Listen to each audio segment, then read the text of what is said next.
আসসালামু আলাইকুম আমার প্রাণপ্রিয় কলিজার ভাই বোনেরা। আর আমি কিভাবে বার্গারটা তৈরি করছি, বিভিন্ন মশলা দিয়ে বার্গারটা কি সুন্দরভাবে।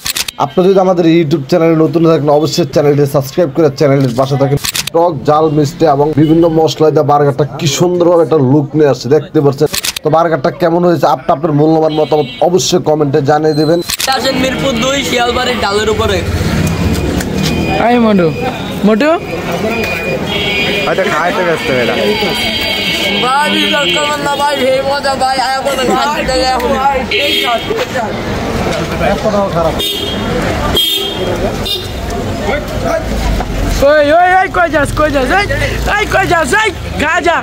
তোমার কাছে বার্গারটা খাইতে কেমন লাগছে?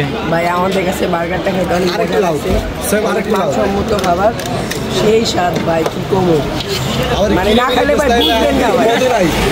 মধু মধু ওই কিরে কালা না খেলে বুঝবেন না। চলে আসেন সবুজ ভাইয়ের দোকানে বার্গার খাইতে চাইলে অনলি 30 টাকা দিয়ে নাগা বার্গার পাবেন। চলে আসেন ভাই, না খেলে বুঝতে পারবেন না। মধু মধু রসমালাই।